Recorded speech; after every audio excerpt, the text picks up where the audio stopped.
Quelques mots ce soir à partir d'un article que j'ai rédigé en roumain et que j'ai intitulé Arrête ton cinéma, ou comment la vie peut très bien dépasser le film dans les cours de justice.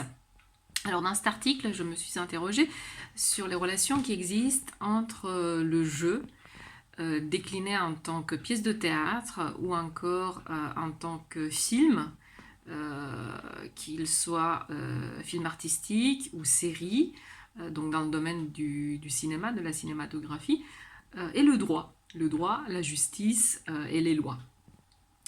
Et je suis partie du fait que en français, par exemple, on a un proverbe, on va dire, ou une manière de signifier que quelqu'un est en train de jouer, faire du cinéma. Hein. On comprend très bien ce que cela veut dire quand on dit par rapport à quelqu'un que cette personne est en train de faire du cinéma. Un roman, on dit jouer du théâtre, hein, ou encore faire du cirque. Alors qu'en anglais, on parle de drama queens. Et toujours en anglais, on a assisté il y a quelques centaines d'années à la naissance dans le monde du théâtre de la première loi de l'interaction interhumaine qui a été énoncée de manière géniale par William Shakespeare quand il avait écrit All the world's a stage and all the men and women merely players. They have their exits and their entrances, and one man in his time plays many parts. Et bien sûr qu'après Shakespeare, il y a eu d'autres auteurs qui, de manière plus ou moins géniale, plus ou moins précise, se sont exprimés sur la relation extrêmement émotionnelle qui existe entre l'individu et sa place dans la société, et la manière dont le groupe entend régler, légiférer, légitimer la place de l'individu dans la société. On peut citer Émile Durkheim, Marcel Mauss, Luc Boltanski, Alain Suppiot, Johann Huizinga, qui nous ont signifié à tour de rôle les rôles que cette sous-espèce d'Homo sapiens, qu'on appelle Homo ludens, décliné comme Homo juridicus, a pu jouer pour qu'ensemble, Homo ludens et Homo juridicus puissent atteindre l'idéal de Homo socialis. On s'est rendu compte que le jeu est une fonction qui crée de la culture. Parce que pour jouer, on doit respecter des règles qui ont été agréées, sur lesquelles on a décidé ensemble,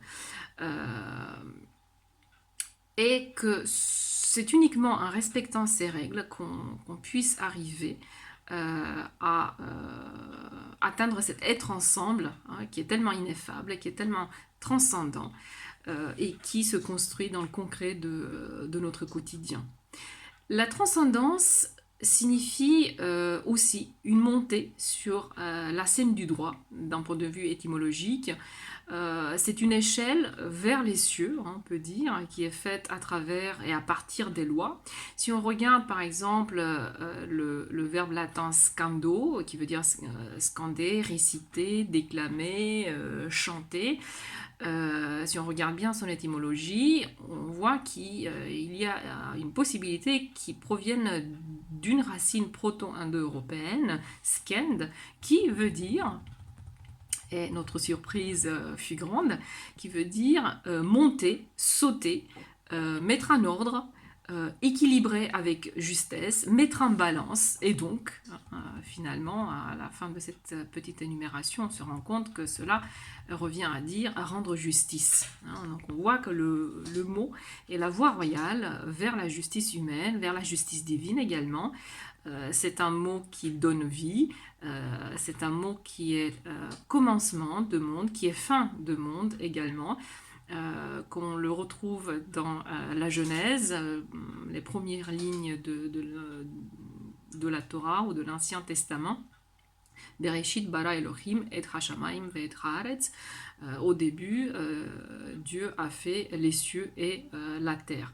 Alors pour nous arrêter un tout petit peu sur cette parole tellement divine et tellement humaine, Bereshit, c'est un mot qui est complètement intraduisible dans son absolu, dans son sens absolu, parce qu'il abolit les frontières entre l'espace et le temps. C'est le mot qui institue la loi, avec L majuscule, la loi par excellence. Roche en hébreu veut dire tête qui conduit, qui met en exécution les lois. Hein. On dit en hébreu Rosh HaMemshala, qui est le premier ministre, hein, littéralement la tête du gouvernement. Rosh veut dire également début ou tête de l'année, hein, et aussi moment de présentation devant l'instance suprême dans le calendrier hébraïque, un moment primordial lorsque les êtres humains sont jugés par le tribunal divin lorsque on met en balance les preuves qui sont apportées par l'ange accusateur avec la clémence de la miséricorde divine. Et lorsqu'on lit par exemple Rachem, le mot qui veut dire miséricorde divine, si on regarde bien, les mêmes lettres vont désigner la personne qui est le leader du pays. Et dans l'idée même de justice, on se rend compte qu'il n'y a pas de rigueur sans compassion, hein. Il n'y a pas de Gevura sans Chesed, on dirait un terme hébraïque. Ceci signifierait un déséquilibre. Hein. On se rend compte également que dans la Tzedaka fleurit le Rachem et que l'émotion créative est le fondement même du monde. L'amour est le souffle de l'univers, comme le disait de manière tellement inspirée Alfredo dans le livret du très ésotérique opéra à la Traviata de Giuseppe Verdi. Pour nous arrêter encore un peu sur ce nom comment, la Traviata, cela veut dire le passage d'une vie à l'autre, cela veut dire également le passage du ciel à la terre, cela veut dire aussi un voyage dans un espace-temps qui existe sur la scène, mais également à l'extérieur de la scène.